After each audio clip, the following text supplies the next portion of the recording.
எல்லாருக்கும் வணக்கம். இப்போ சமீபத்தில் தமிழ்நாட்டு அரசியலில் இந்த திருச்சி கிழக்கு சட்டமன்ற தொகுதி ரொம்ப பரபரப்பாக பேசப்படுது. இதில் லாரன்ஸு தாவேகா சார்பாக நிற்க போகிறதா அவரே நினச்சிக்கிட்டு பேட்டியெல்லாம் கொடுத்து அரசியலுக்கு வரவா வேணாமா நீங்கள் சொல்லுங்கள் அப்படின்னு நிறைய காமெடி பண்ணி கடைசியாக இப்போ அவரால் இந்த எலெக்ஷனில் நாம் நிற்க முடியாதுன்னு தெரிஞ்சு அவரே பேக் அடிச்சிருக்காரு. அதுக்கப்புறம் திமுக சார்பாக பார்க்குறப்ப அன்பில் மகேஷ் நிற்பார் முன்னாள் அமைச்சர் அப்படின்னு ஒரு கருத்து இருக்குது. அதே தாவேகா சார்பில் அவங்க யாரை நிறுத்துவாங்க அப்படின்னு பார்த்தா ஒரு சினிமா நடிகை த்ரிஷாவை நிறுத்தலாம் அப்படின்னு ஆலோசனை சொல்கிறத பார்க்க முடியுது. இது இல்லாமல் அந்த கட்சிக்கு வேறு திட்டங்கள் இருக்கலாம்.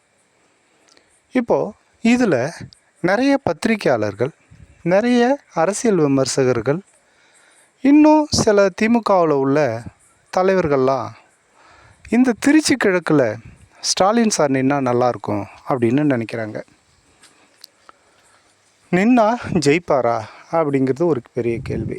ஏன்னா அவர் இப்போ என்ன கண்டிஷனில் இருக்கார், இப்போது திமுக எந்த சூழ்நிலையில் இருக்குது, இதையெல்லாம் நாம் ஆராய்ஞ்சு பார்க்கணும்.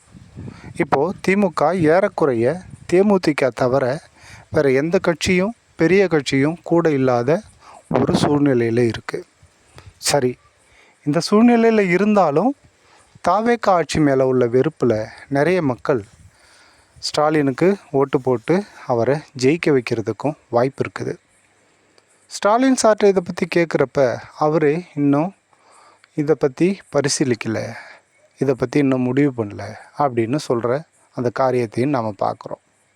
என்னை பொறுத்த வரைக்கும் இந்த எலெக்ஷனில், அதாவது திருச்சி கிழக்கு எலெக்ஷனில் அவர் நிற்க வேண்டிய அவசியம் இல்லை. ஏன்னா உதயநிதி ஜெயிச்சு எதிர்க்கட்சி தலைவராக சட்டசபையில் பயங்கரமாக செயலாற்றார், திறமையாக செயலாற்றார். அவருடைய அந்த செயல்பாடுகளை எதிர்கொள்ள ஆளுங்கட்சிக்கு முடியல, தெரியல. அதை சமாளிக்கவும் அவங்களால எந்த திட்டமும் அவங்கள்ட்ட இல்லை.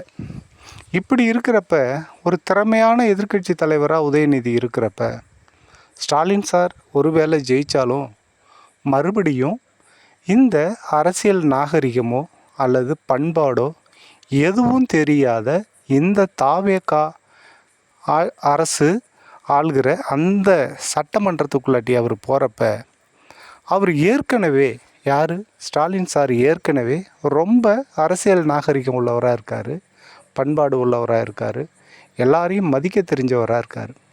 அப்படிப்பட்ட ஒரு தலைவரை இந்த அரசு நடக்கிற இந்த அரசு எப்படி கையாளும், என்னென்னலாம் செய்யும் அப்படின்னு நினச்சி பார்க்குறப்பவே பயமாக இருக்குது.